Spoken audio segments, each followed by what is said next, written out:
episode 50 of the Actors Room. Made it to 50, very nice. Didn't think I would ever make it to 50. I'm going to be honest with you, I would say probably before the beginning of the new year. I told myself that, well, let's see if we can make it to February, March, see where I'm at, and never would have imagined that I could get to 50 episodes. Kind of proud of that, so kind of an historic episode being number 50. So today, we're going to talk about one of the movies that I believe to be just a film that someone can watch and identify with because of friendship. That part of your life. If you know this movie, Stand By Me, you know what I'm talking about. It truly is a film centered around friendship, loyalty, and just growing up. I think it'll be a fun film to talk about, so sit back, relax, enjoy the 50th episode of The Actors Room.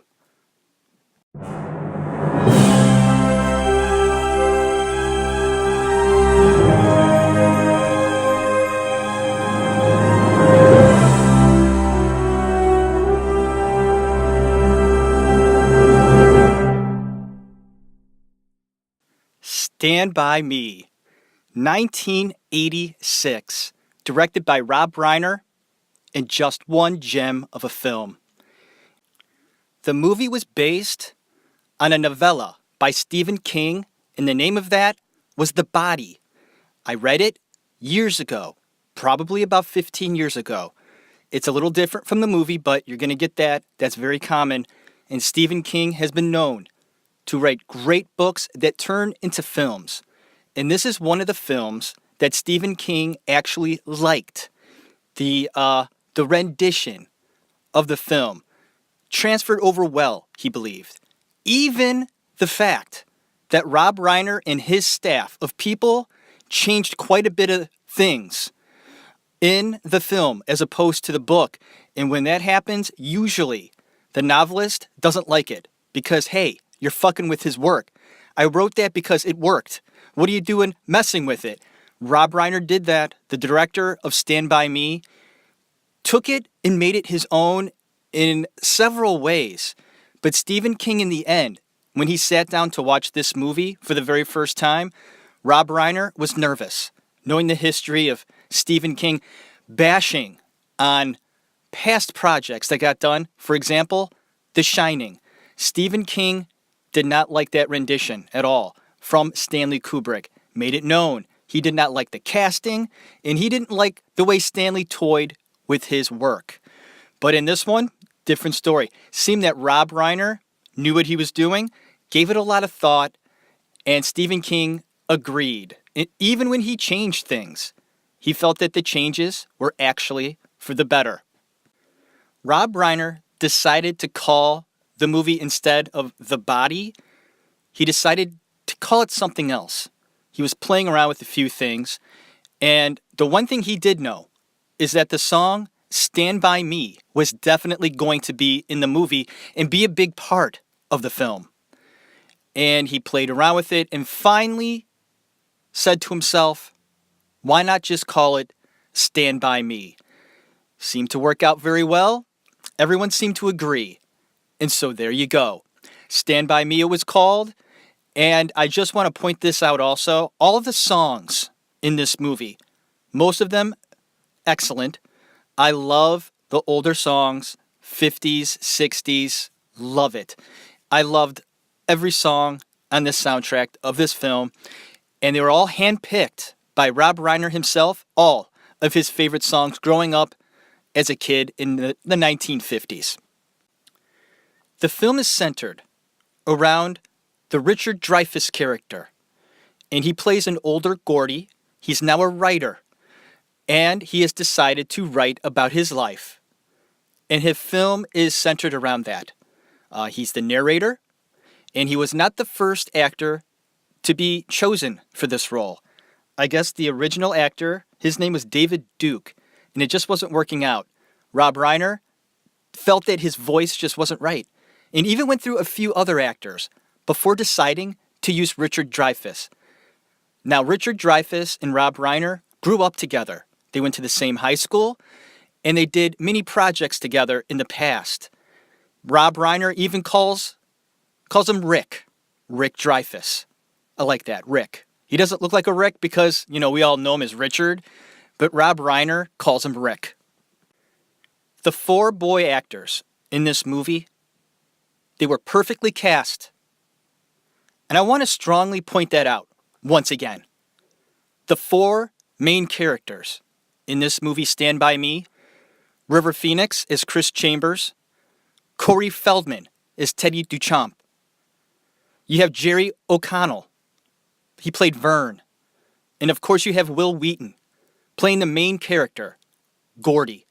All of them, perfect. It was a hard casting process for Rob Reiner, who controlled pretty much everything in this movie. This was a personal movie for Rob Reiner. And you see a lot of him in the film. He placed a lot of himself as a child, his feelings, his fears, and I think he identified with Stephen King's novella, The Body, because of this, and couldn't wait to make it into a movie and then sort of make it his own. I think Stephen King saw that as well when he watched it for the first time and realized it was a personal film for the person who made it, and it was for Rob Reiner. Now, getting back to the fact that the 4 main characters, the actors themselves, and I named them off a little while ago, the process of casting them, Rob said, was very specific. There was one thing that he was sure of, and that was each of these characters, each of them very different in their own way, had to be like their character. The real kid had to be like the character they were going to play, almost exactly like them. And Rob Reiner pulled it off. What you see on screen is pretty much who these kids really were. I think the furthest stretch might have been Cory Feldman, just because you really see he was really kind of nutty, the character, Teddy.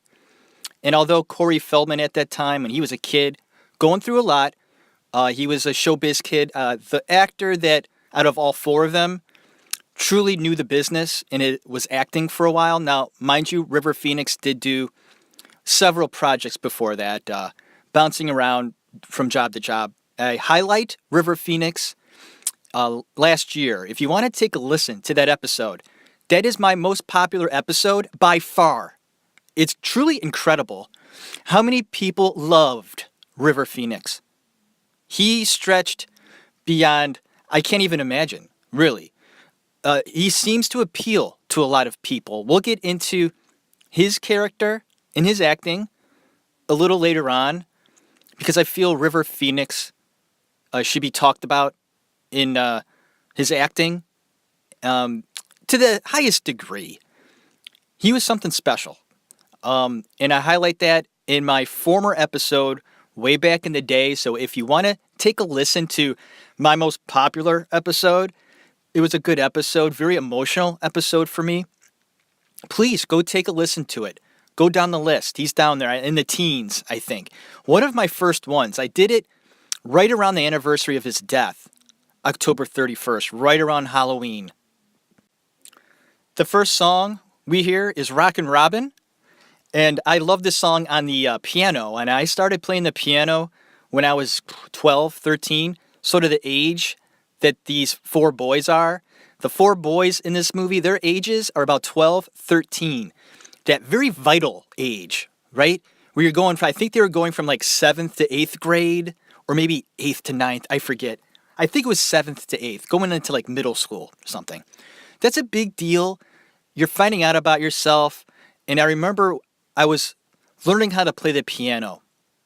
And I had a book, and Rockin' Robin was one of the songs in this old piano book I had. And I really loved playing it on the piano. Loved the song. And Rockin' Robin's playing as we see our main characters sitting in the, I think, clubhouse, treehouse. They're playing cards. And you notice these young kids, right? they're smoking cigarettes. Tough guys. And I always thought to myself, I wonder if those are real cigarettes. They're not. Rob Reiner explained, not real. He said they were lettuce cigarettes, right? Hold on. I got it written down. I want to make sure. He said they were lettuce leaves cigarettes. So I guess not harmful. And anyway, they're not inhaling. I look at smokers. I kind of like to point it out that when I see an actor with a cigarette in his hand, I want to see if they're actually smoking it or they're faking. And when you watch the kids with the cigarettes, they never inhale. They just sort of treat it like a cigar. You're not supposed to swallow cigar smoke. You just sort of play around with it in your mouth and then spit it out. Not spit it out, but blow it out. If you see somebody smoking a cigarette and they're not inhaling, you know. Especially if you're a smoker, you just know.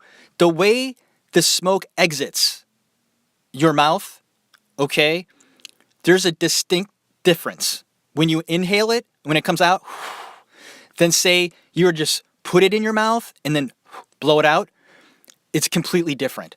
And I could tell. It's funny. And I could tell when people are not truly smoking. So it was good to know, in a way, that at this age, River and I think Cory Feldman, okay, they didn't smoke. They didn't. They didn't inhale anyway. All right, so moving on from that, I thought I'd point that out. I'm a cigarette guy, so whatever. Hey, that's my vice. We all got our things, right? Some people, chocolate, bread, salty things. I do like salty things. I do. But we all have that certain something. All of us do, I'm sure. Our vice. I enjoy having a few cigarettes in the evening. Kill me, all right? So something I enjoy. It relaxes me. I eat good and everything. I'm pretty in shape. I'm a thin guy. I take great pride in the fact that I don't overdo it with food. I'm constantly moving around. I'm always doing something. I'm never just sitting around. I think yesterday I told my oldest daughter, Madeline. I told her, I said, yesterday morning, I took a few hours and I just sort of sat down for a few hours in the morning. And during those 2 hours, I progressively got depressed because I wasn't doing anything. I feel so much better when I'm accomplishing something during the day. It could be something as simple as doing laundry, dusting, taking something, taking it from here and then putting it over there. As simple as that. Always got to be doing something. So I thought I'd point that out. Got off base. There I go. Whatever. Getting back on track. Checking my notes. Went over the cigarette thing. Got it.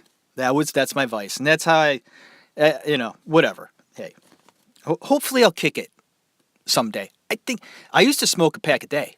Oh, God. Yeah. No problem. And then I just sort of was like, no, I can't do this all day. I just can't do it all day. I just can't do it anymore.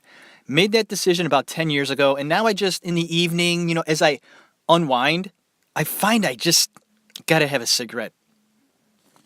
All right. So the screenplay was nominated for an Oscar. Wanted to point that out. Great screenplay.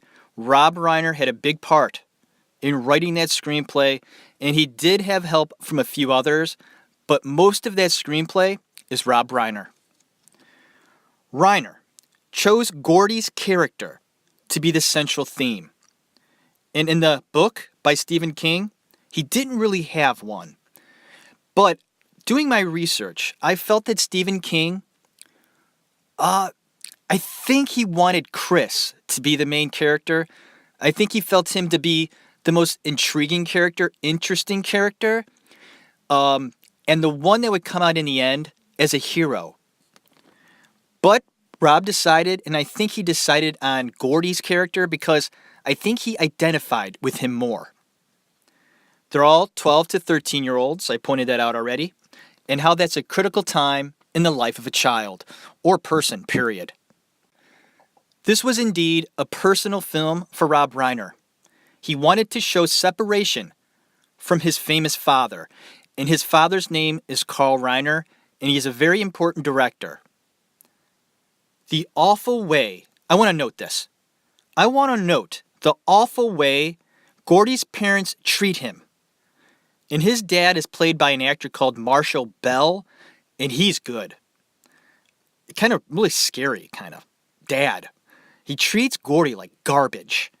Now, Gordy's brother, Denny, was killed shortly before this in the movie, and Denny is played by John Cusack. Fucking perfect. Oh my God, the casting in this movie, props. John Cusack is only in a few little scenes, but in those 2 little scenes, oh my God, do you love that guy or what? Is that your like prototypical classic older brother, like perfect older brother? I'm an older brother. God, if my younger brother Dave feels I am 1/10 of what John Cusack portrays in Stand By Me, I consider that a compliment. There's something that John Cusack brought to that character as an older brother. I get goosebumps right now just thinking about it because I thought about it in my head. The way he looked and acted towards Gordy, gave him a hug, gave him confidence. He didn't talk down to him. He talked to him like somebody he loved, period. He loved his brother.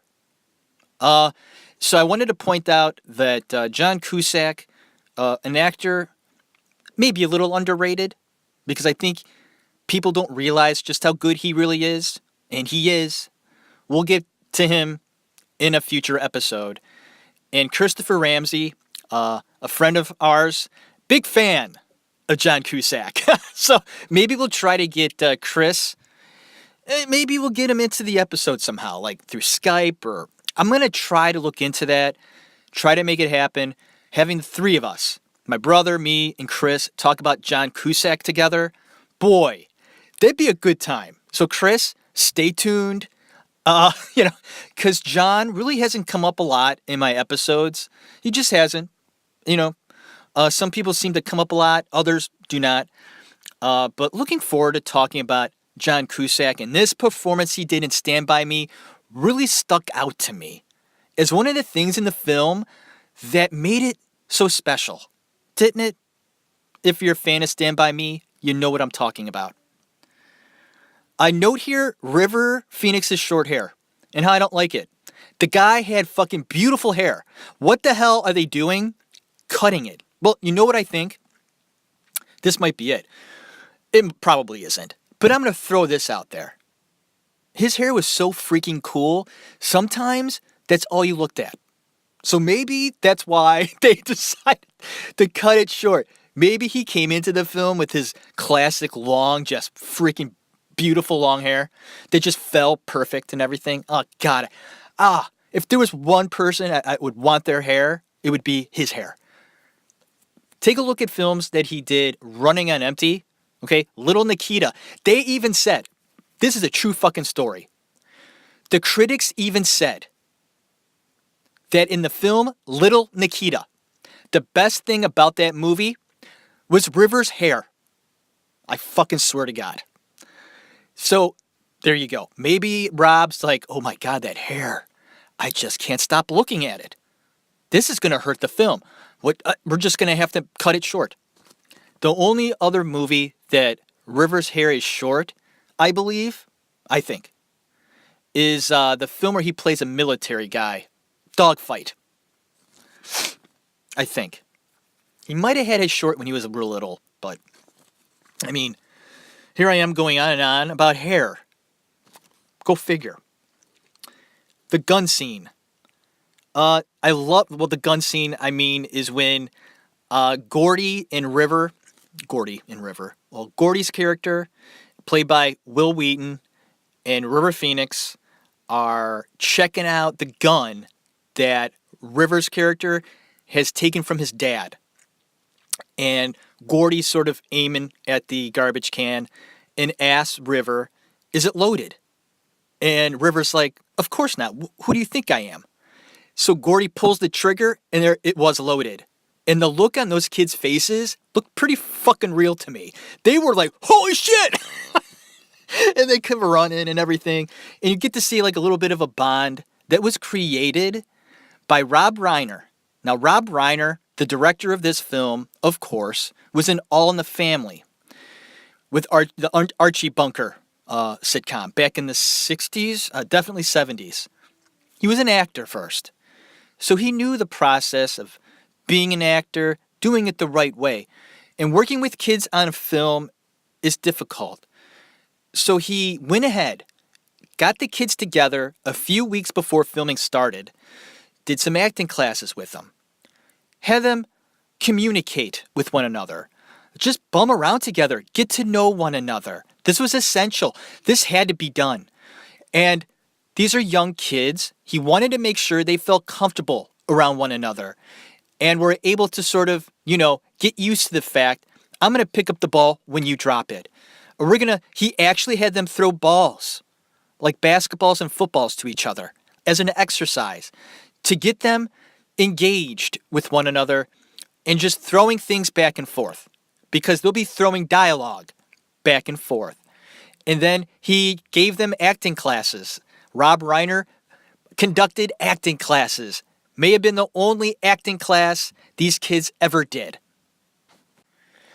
Then soon enough, we get to see this fucking guy, Kiefer Sutherland. Oh man, is he badass in this movie or what? He's got that look though. He still does. God gave him a face, like this sinister face, this fucking prick face. Got a lot of roles because of that face. Mind you, he had a famous father, his dad, Donald Sutherland. I hear he's kind of a strange guy. I'm looking forward to talking about Donald more than Kiefer. To be honest with you, I've heard stories about Donnie. Strange cat. Well, his son, Kiefer, he's a little strange too. Good actor. Kiefer has done some great work. There's no doubt about that. And when he did this movie, he was 17. And boy, did he scare the shit out of the kids on set. Even the tough Jerry O'Connell. I guess Jerry O'Connell doesn't seem that tough in the movie. Plays kind of a meek kid, kind of, not that tough. But he grew up in New York. He's a New York kid. And when he came to the set, he felt that, he wasn't going to be afraid of anybody. But he said, by God, Kiefer Sutherland scared the crap out of me. And he did every day on set. So, Kiefer did his job. And in the scene where you first see him and they take the hat away from Gordy, this is a hat that Gordy's brother Denny gave him. A very special hat in the movie and in Gordy's story. And here you have this piece of fucking shit. Kiefer Sutherland taking his hat and he doesn't even put it on. He gave it to his friend, Eyeball, which was Chris's brother, his older brother Eyeball, who's played by Bradley Gregg. Good guy. I am actually friends with him on Facebook. We've been in contact about projects. Really nice guy, Bradley Gregg. Anyways, Kiefer, his first reaction, not reaction, but instinct, he said. Kiefer said his first instinct when he took the hat was he wanted to put it on. Rob Reiner said, no, you wouldn't do that. That hat means nothing to you. You would just give it to your friend. And Kiefer's like, oh, okay, I got you. I dig you. We're going deep. I got you. That's how much Rob Reiner knew this movie. It's like he knew every detail. He was inside the heads of all these guys. He knew all of these guys. They were almost his creation as well as Steven's creation. All right, so the kids head out to find a dead body. And that's the whole thing. The premise of the film is they heard that there was a kid killed. Hasn't been found yet. They didn't know where this kid was. He went missing, and no one knows where he is. Well, one of the members of Kiefer Sutherland's gang found the kid. And the kids that found the boy that died by the railroad tracks were the older brothers of, I think, Vern, for sure. I think that might be it. Vern. they found the kid and they're nervous about it. Like, oh my God, because they were doing some shady activity in that area, like stealing cars or some shit. So they didn't want to be associated with the body. So they're all nervous about it. We should tell Kiefer Sutherland's character, and his name is Ace. God, I hope I don't get that wrong. I think it's Ace. If it's not, I'll correct it. The one kid really wanted to tell Ace about it. Ace will know what to do. And the other kid's like, nah, don't tell him. Listen, get it out of your mind. So while they're telling this story, Vern, one of the young kids played by Jerry O'Connell, was underneath like the deck, the front deck, like this wooden deck, because he had buried a jar of pennies in the ground and can't find it. So he's been digging all summer trying to find out where the hell it was, this jar of pennies. So while he's digging for the pennies, he hears the story and he tells the rest of his friends, hey, do you want to see a dead body? And this is now an adventure. When you're a kid, adventures were the best. Even they were like little adventures. You go out, like if you had woods nearby, you go to a certain spot and like dig around and make up a cool game. This was the ultimate adventure. Actually going out and seeing something so interesting, mysterious, and they're going to go out there, make it seem like they just happen to come upon the body, and then they would be on TV. They would be stars. They would be important. This was going to be important, an adventure. So they headed off down the railroad tracks to find the dead body. And I want to go ahead and just take a moment here to see where I'm at. I want to point out that, 60 days it took to film this movie. And I don't think that's very long, 60 days. And Rob Reiner stated that it would just be great if all 60 days had nice weather, and they did. 60 days to shoot, 60 days of sunshine. 50s TV shows sung by the kids, I thought was a great touch. Love those 50 songs. And how perfect Corey Feldman was as his character. I've stated in the past, I think that Corey Feldman is off his rocker right now. Fucking batshit crazy. You do some research on him, you'd agree. We're not going to get into Corey Feldman, because once I get into Corey Feldman, it may not stop. He fascinates me. Oh my God. He's just crazy, that guy. Crazy. But I'm so tempted to go even 10, 15 minutes on him. I am. Because it would be fun. But I can't do that because it might go longer than that. And I don't want to waste my time because I'll probably cut it out.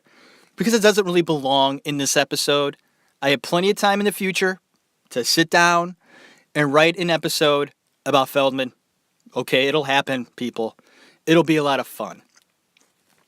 But getting on to Stand By Me and how perfect Feldman was as his character, I guess at the time, he was going through a lot of anger issues. He even said so himself, that Rob felt it necessary for that character just to be angry. And Cory's like, I was pretty angry at that time, so it worked out pretty well. And it did. His acting is really good in Stand By Me. The way he says, well, what are we going to do? Okay, I want to mention this scene. Vern brings a comb, okay? And then, further on, a couple minutes later, they're talking about, okay, who brought the food? And, nobody brought food. You just don't think of that stuff.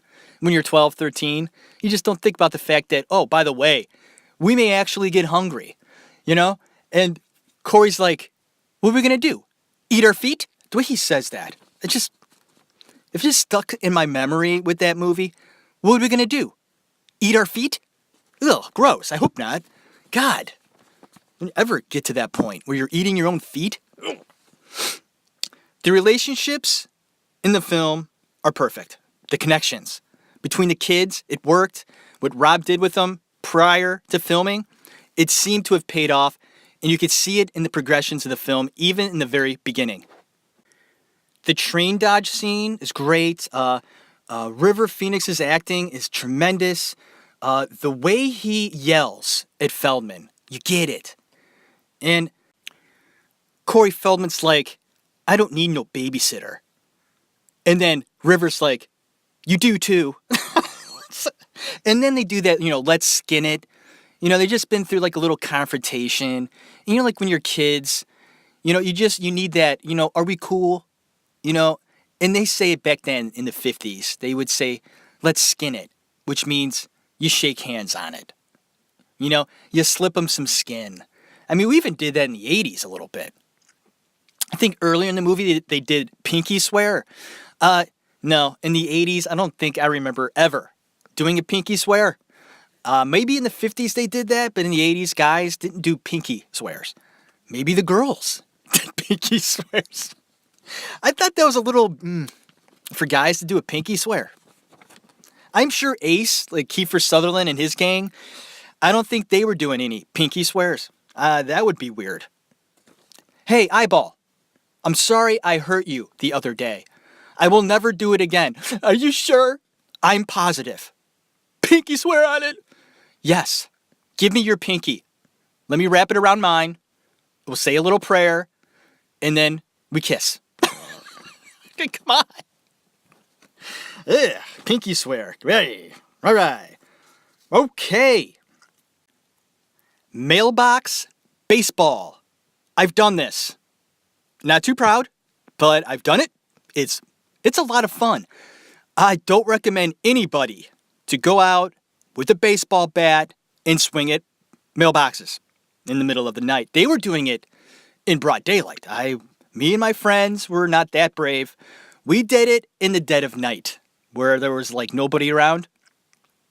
Ace's gang had no problem at all riding around in broad daylight, swinging away at mailboxes while drinking beer. These guys were just tough, weren't they?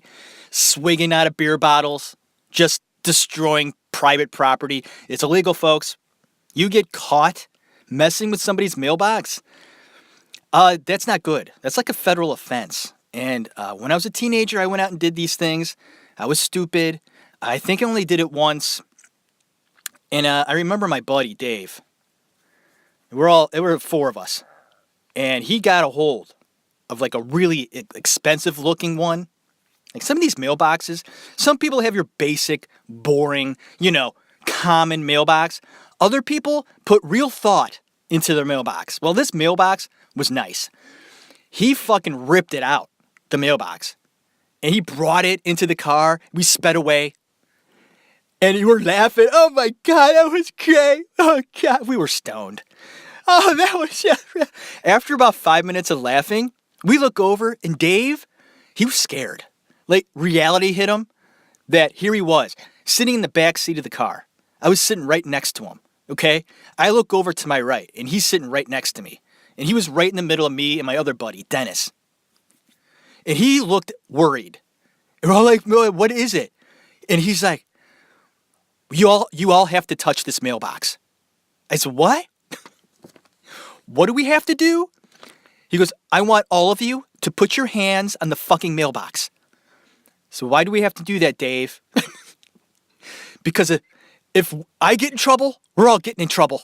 This wasn't just my idea. He got real paranoid. We all had to touch the mailbox. Just in case they were to trace it back to us. All of us would get in trouble, not just Dave. And we ended up later on that evening when we were done collecting a bunch of mailboxes. We had collected it's called the Plain Dealer the Plain Dealer newspaper. Okay. They would have just a little box for that. They were blue. We stole a lot of those that night and we put them all throughout the front yard of my buddy, Dave Lobus. Said his full name. Dave Lobus. Hey, Dave, I know you're probably not listening. Dude, we put them all over his front yard. He actually thought it was great. He thought it was great. Great, great prank. He's like, I pretty much know who did it. And when he found out it was us, he's like, great job, guys. Well done.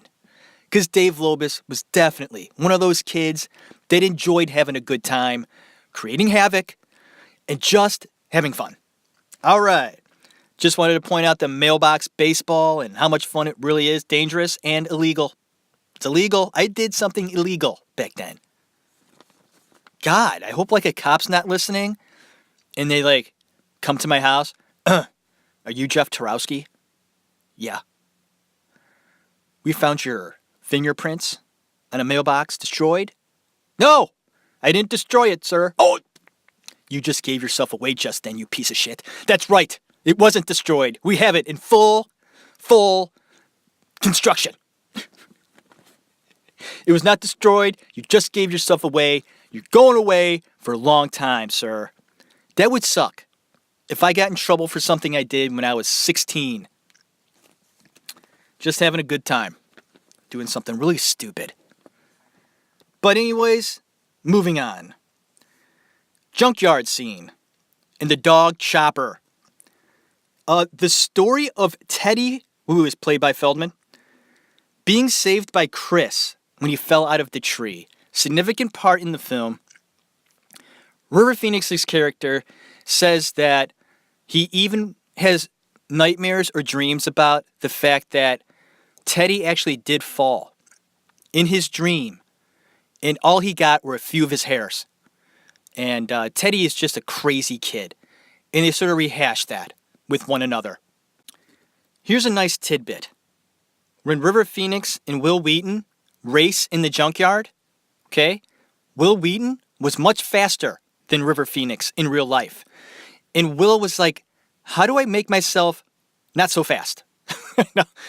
And Rob Reiner explained, well, you swing your arms a lot and just slow down and make it look like River is faster than you. Love that shit. Wil Weaton, fast as wind. River, not so much. River, great hair, not fast. We have an appearance by Bruce Kirby, who is the father of Bruno Kirby from City Slicker fame, and he was in The Godfather Part 2. Really love Bruno Kirby, who passed. His dad is in this movie, and he plays the shopkeeper when Gordy goes in to get some food for the kids. I guess Bruno Kirby is close friends with Rob Reiner, or was with Rob Reiner. The flashback scene about his brother Denny. A glimpse that Gordy's dad was a dick to Gordy before Denny died as well. The scene is a flashback. They're all sitting at the dinner table, and Denny is a football player, so the dad's all about that, and into the fact that his son is just this amazing football player. Well, they're all sitting down at dinner, and Gordy's like, can you pass the potatoes, Dad? Dad? He's completely ignoring Gordy, his dad. Okay, the mom finally passes the potatoes over, and then Denny is actually like getting a little frustrated with his dad because he keeps talking about football, and he brings up the fact that, hey, did you guys see the story that Gordy wrote the other day? And the look on the dad's face is like, huh? He looks like such a fucking prick.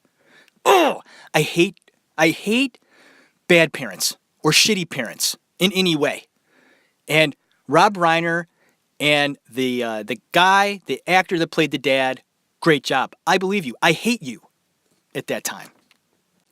And also that flashback scene shows just how cool John Cusack is, or the brother he portrayed in the film.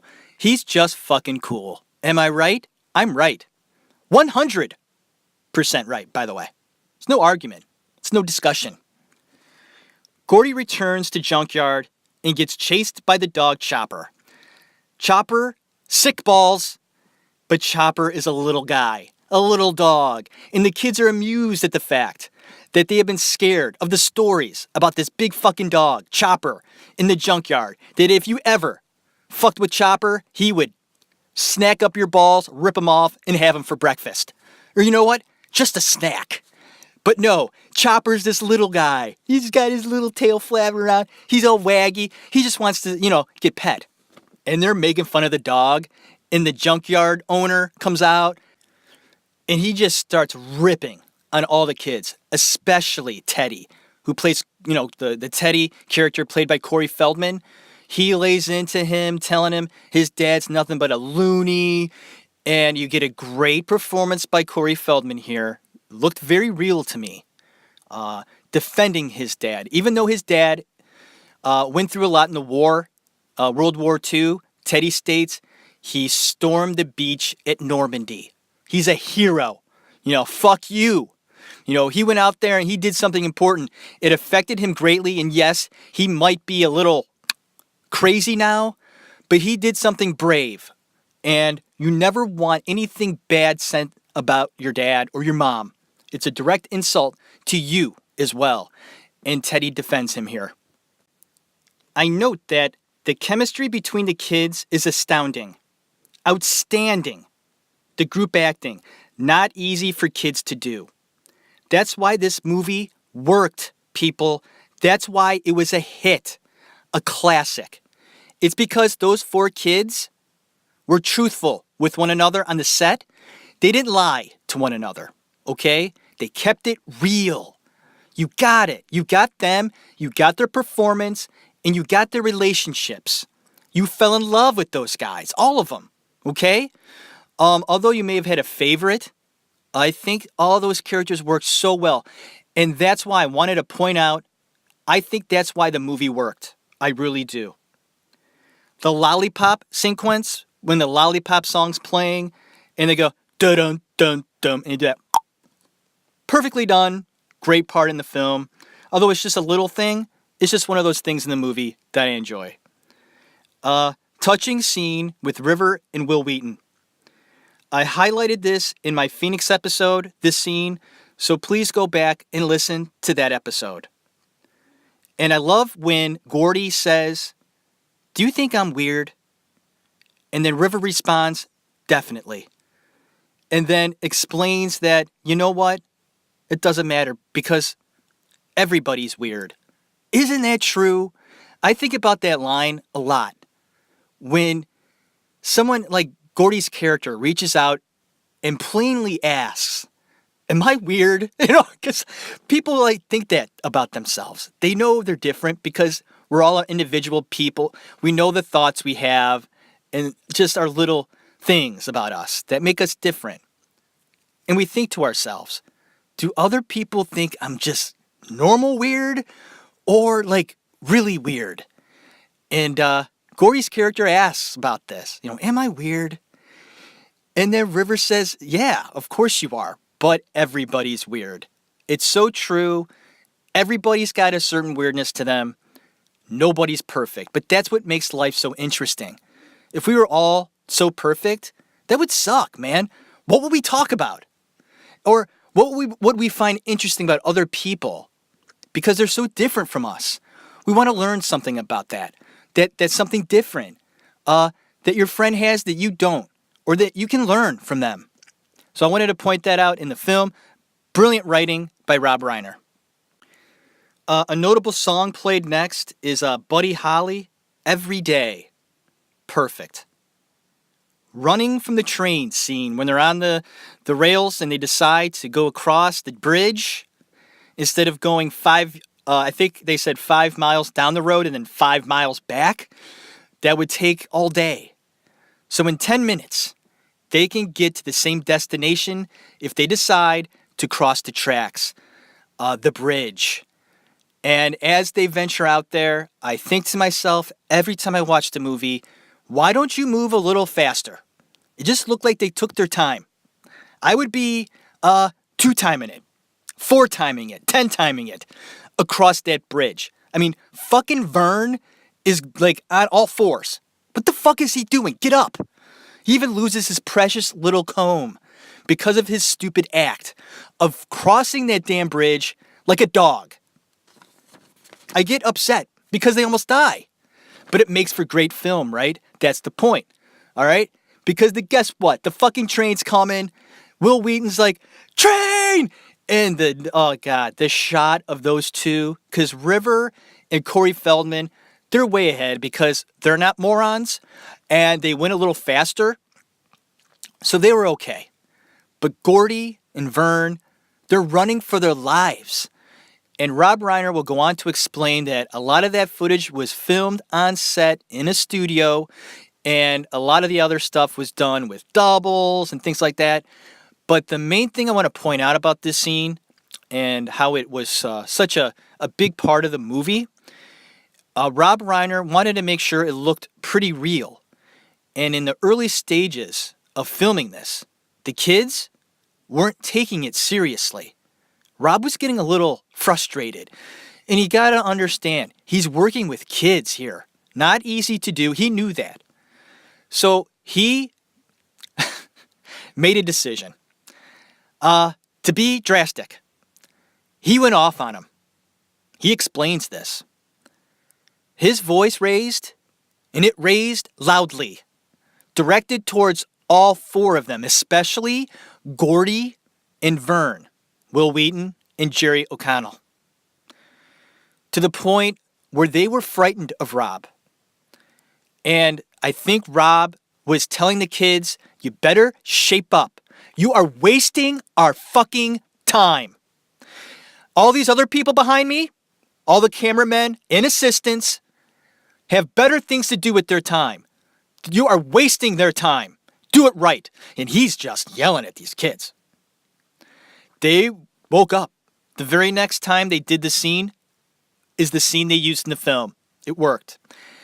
Directors, good ones, that is, will yell. Grab the attention of an actor if they feel it necessary. And Rob felt it necessary at that point in time to get things done. And he did. All right, the next scene that's great is when they're all sitting around the fire. They're all talking like friends do at like a sleepover, things like that. And then Cory tells his story about lard ass and the pie eating contest. The only part in the film I kind of don't like because throwing up, it's just something I try not to think about.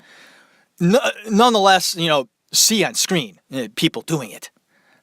So I was very turned off by the scene when I was a kid. Now, I won't fast forward. I just won't look at the parts where they're actually getting sick on one another. So gross. And I guess Rob Reiner said they wanted to get the right sound of, what was his name? Lard ass. Okay. Lard ass. When he's eating the pies and then his stomach starts to like gurgle and make all these weird noises. He said it was one hell of an effort putting together all the sounds that it made in his belly. So the next time you watch the film, just take this into consideration of this little tidbit of information that Rob Reiner put a lot of time and effort into those sounds going on in Lardass's belly before he just explodes. Did I just say explodes? Explodes? Explodes. Great diction. All right, moving on. Reiner explained that oh shit. I just said that. My notes sometimes jump around. Okay, gonna. All right. Okay, everybody getting sick. Just a scene that it just isn't, it's kind of funny, but I'm not a big fan of the whole getting sick thing. The fire scene was filmed in a studio. Looked like they're outside. It's amazing how a director, the producers of a film, what they can do to make it look so real. And when you watch the film, I would have thought they were outside. They weren't. They were in a studio filming the fire scene. After their talk at the fire where they're talking about Goofy and everything like that, great dialogue, great writing, Gordy falls asleep and has a dream about his brother's funeral. And in the dream, his father turns to look at Gordy and says, "It should have been you." Once again, highlighting just how much I hate the dad in this film. And I also note here, River Phoenix was cool. Fucking cool. So cool. Oh wow, I can't believe how fucking cool River Phoenix was. And he was. Phoenix Milk Money scene. One of the scenes that River struggled with in the very beginning. He couldn't cry. He had a hard time finding that place. As an actor, to make it feel real, Rob Reiner took him aside, said, River, I want you to do a little sense memory. And that means you think of something sad. And Rob told him, he said, I want you to think of a situation in your past where an adult let you down. And River kind of took that in, walked a few steps the other way, turned around a few moments later, looked at Rob, and said, I'm ready to go. They did the scene. River cried. And when they yelled cut, he cried some more. And then Rob had to comfort him, told him he did a great job, and gave him a hug. God, I love those stories. Another reason why I love this movie so much, doing my research on it, made me love it even more. Except for that damn father. The only one I didn't like. That fucking... the mom you don't get too much into, Gordy's mom. If they showed her, I would probably hate her too. She seemed like she just wasn't dealing with the whole older brother dying thing. I get it. But don't treat your other son like shit. I don't get that. You still have another son. You may want to give him some extra love now, instead of extra hate. I wonder, I don't remember if Stephen King had that in his book as well, where the parents were dicks. Maybe Rob took it to another level of dickness. Did a great job. I believed it. All right. And, yeah, so that scene that River did was a landmark scene for Phoenix. Got him going in the right directions, and I think that I would attribute some of River Phoenix's success in acting after this to Rob Reiner. I think that he really did help him right here in this scene in regards to going somewhere deep when he needed to. There's a scene after that where Gordy is sitting all by himself after he woke up that morning, sitting on the railroad tracks, and sees a deer. And they look at one another. And Wil Weaton believes that when he looked at the deer, he can see himself in the deer. That they kind of had the same presence about them. The presence of innocence, the doughy-eyed look. I think Wil Weaton himself had that look. And it was a very touching scene for Will, and a touching scene in the film. A scene of innocence. There were a lot of long lens scenes in the movie done by Rob Reiner and done very well. The railroad tracks and the leaking red water tank scene. Very small scene where they're walking. So it's a shot done by Reiner where he looks like he's probably on something that makes him look down on a scene. I forget what they're called. A pulley? And you could tell it's a faraway shot, and the kids are walking off into the distance, and you see that big red water tank, and it's leaking. Rob says that's like his favorite scene in the movie. These fucking directors, man, they're all about visuals. I am too. I'm very visual in the way I see things in my house even. I gotta have things perfect. How they are, things sitting in a room, a chair, a table, a hutch, whatever, a couch. It's got to be perfect in the room, or it's going to bother me. And I think the same thing could be said with directors. It's all about the visual, man, and how it looks. Like in the lens, the water tank, wasn't enough to the left. You know, I wish it with the camera just a little higher or more to the right, and it would have been perfect. Damn it, that's going to bother me. I'm sure that directors, cinematographers, I'm sure that bothers the shit out of them. They probably wake up in the middle of the night going, fuck, I did it wrong. I should have fucking done it different that day.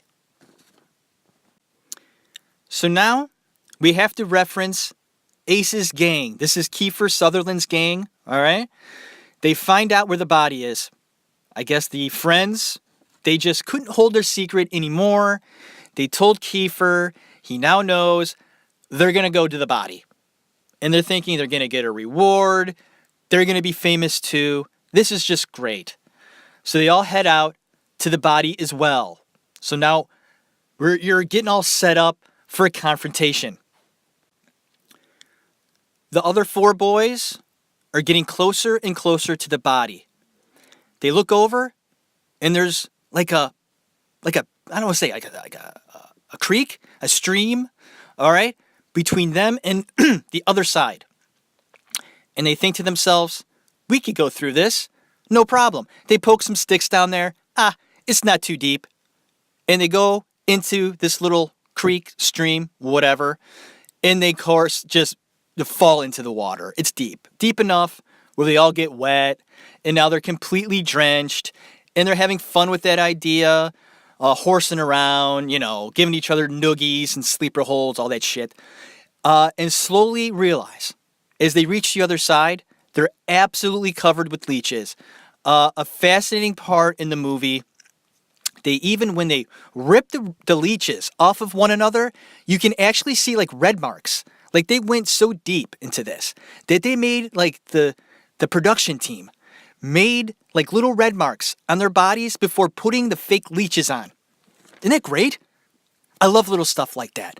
I like pointing that stuff out. If you've never noticed that, they were already sucking in to these kids, the fake leeches. They were even putting red marks on their bodies. And of course, the part in the scene where Gordy reaches down, there's one in his underwear.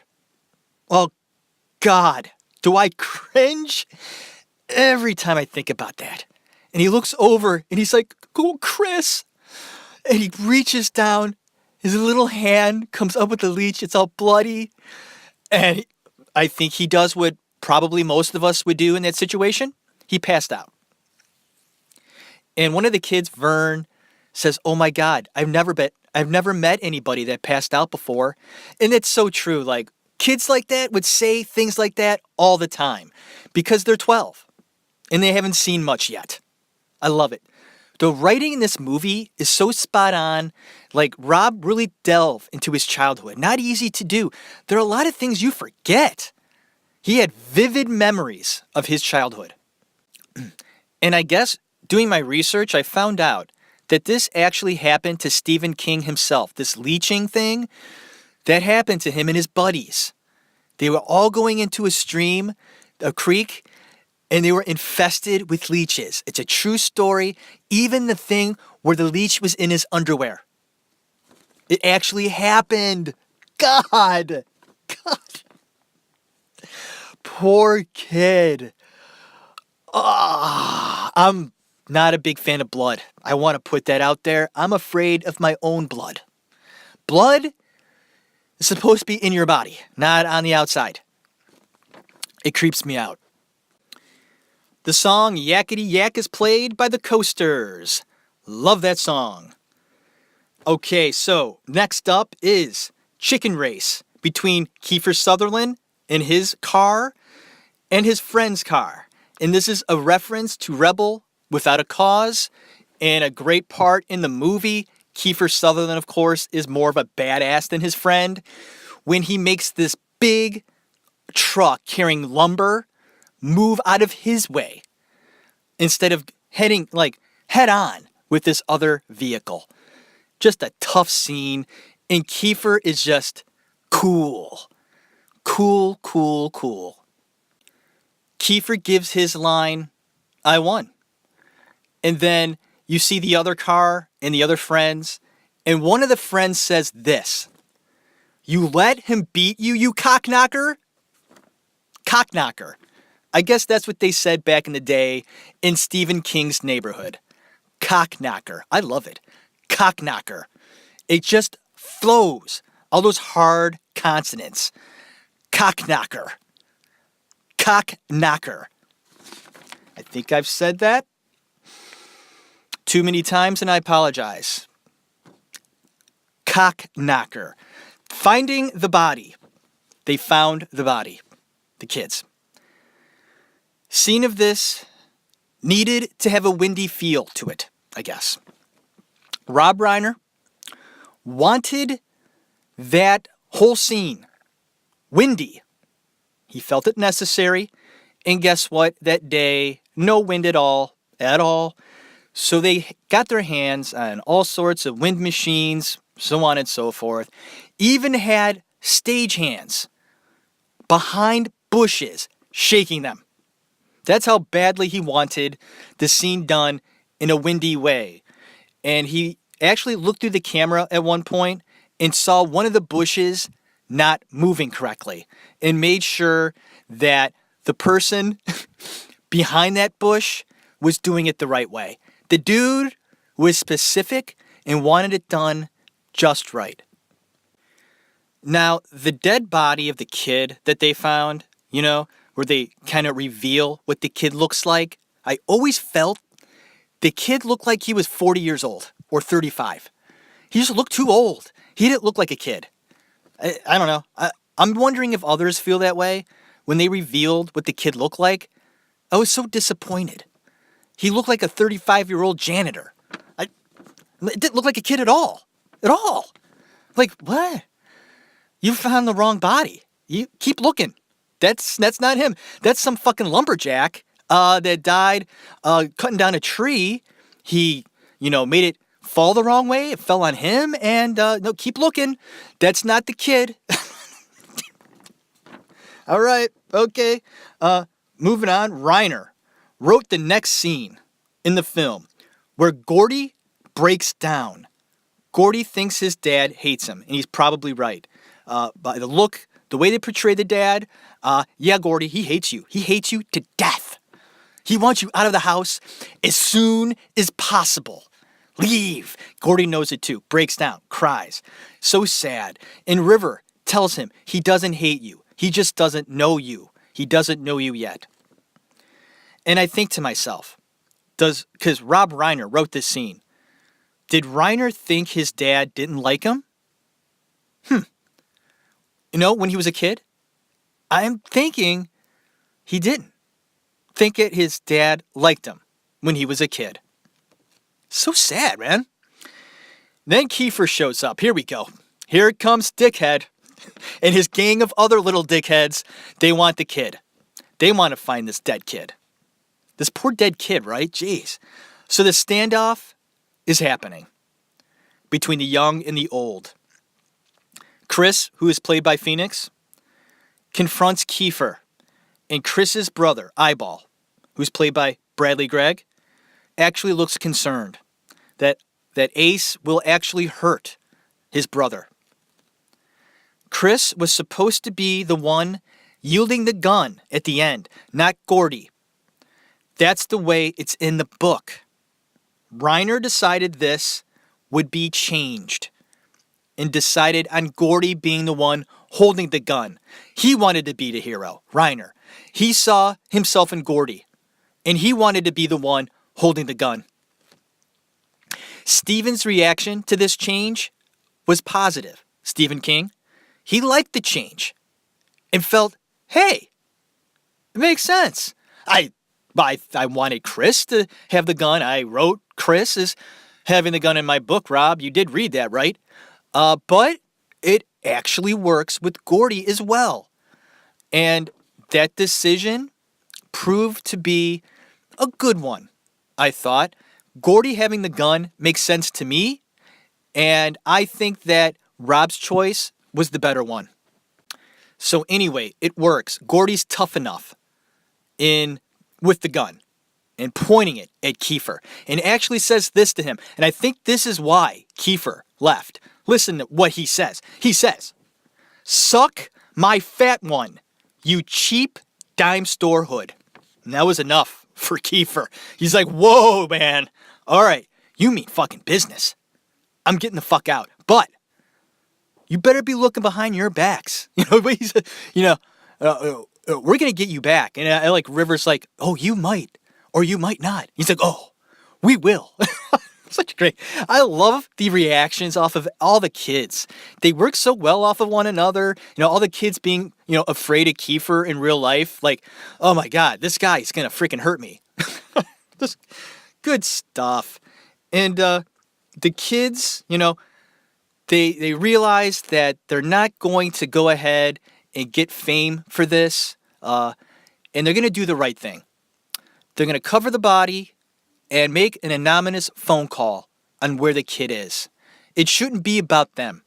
It should be about the dead kid. Good choice. Then the kids go out and say goodbye to one another. They're going home. Vern finds a penny on the ground as he says goodbye. I like that because he was looking for all those pennies that he buried in his front yard under the deck. And as he walks away, he finds a penny on the ground. He's like, oh, look, a penny. And it meant a lot to him. Feldman says goodbye. And he does some good acting here. And I liked his character and his reactions. I thought were very well done. Corey Feldman, props on this role. And I also loved you in The Goonies. Mouth. Was it Mouth? Mouth. The kid had some spunk, though, didn't he? He had a lot of personality, Corey Feldman. And it showed through in this role. It was perfect for him. It was perfect for that time. And then we have the goodbye of River. River's character, Chris, held everyone together. He was the peacemaker, just like River Phoenix was in real life. This last shot, it's hard for Reiner to watch it, he says, as River Phoenix walks away and then disappears in the distance. Eerie. Rob talks about this scene and tears up and thinks about what we will be missing, what we have missed, and how special River Phoenix was. Even Richard Dreyfuss in interviews says that he was one of the best and could have done so much more. We have been cheated of witnessing great acting from a tremendous talent. We miss you, River Phoenix.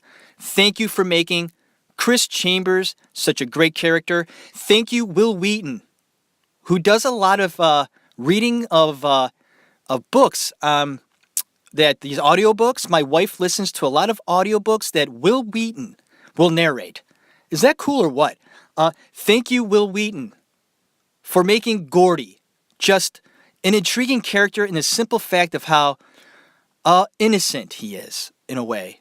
The innocence of childhood. Being so sensitive. It worked. Thank you, Will. Thank you, Corey Feldman. Not only for being weird, but angry. And also talented as well. Jerry O'Connell, thank you for giving Vern that fun, innocent, playful, stupid, little kid.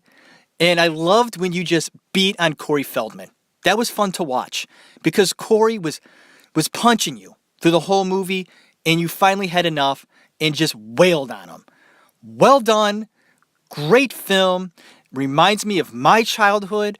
The friendships you have, you'll never forget them. And this is expressed when Richard Dreyfuss is writing at the end of the movie. In the movie, the line he writes on his old computer with the green font, by God. So, 80s, 86, right? Wow. So anyway, he writes this, the final line in his book. Quote, I never had any friends later on like the ones I had when I was 12. Jesus. Does anyone? End of quote. There's some fucking truth right there. You'll never have friends like you did when you were a kid. The song Stand By Me becomes #1 song once again 25 years later after its original release. How about that?